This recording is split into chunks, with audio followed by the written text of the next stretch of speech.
Luciano Berio was a leading light of 20th century music, at once a far-flung experimentalist and a curator of tradition, who melded these impulses to create magnificent musical works that have inspired a generation of performers, composers, and audiences.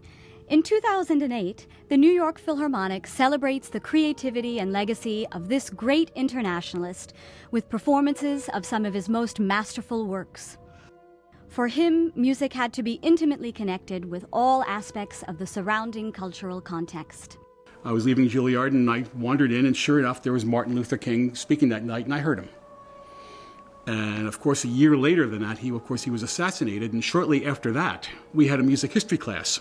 And the guest in that class was Mr. Berio, and he had just finished O King. And he premiered it right before our eyes that very day in pencil copy. And he dedicated it, of course, to Martin Luther King. And we were there to hear it. So that's sort of nothing short of amazing. Berio was especially fond of the mythic voyager Odysseus, a figure who inspired a number of works across Berio's career, from his early homage to James Joyce to his penultimate opera, Odyssey. Berio liked to think of his own music as an adventurous voyage, and he traveled very far indeed from the provincial town in Liguria on Italy's northwest seacoast where he grew up, a place known, as the composer once said, for oil and pasta. Berio was born in 1925 into a family with strong musical traditions.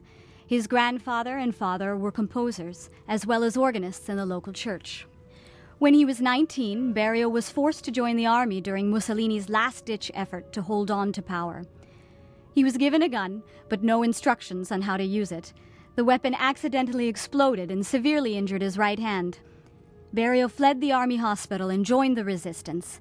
After the war, he enrolled at the Milan Conservatory, where his hand injury forced him to turn his attention away from piano performance and towards composition. Berio's musical upbringing was traditional, and he was not exposed to the developments that had taken place in the 20th century. Now, in the rush of post-war excitement, he made up for lost time with a vengeance. At the Milan Conservatory, he met the extraordinary American-Armenian mezzo-soprano, Kathy Berberian, who became his first wife and the muse who inspired his richly theatrical explorations. Berio became associated with the hotbed of post-war European avant-garde, including Stockhausen, Boulez, and Ligeti.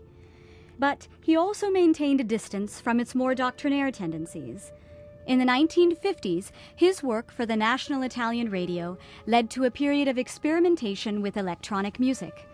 With fellow Italian composer Bruno Maderna, Berio launched an important electronic music studio in Milan. Their pioneering work laid the ground for techniques that are now widespread in pop and dance music. The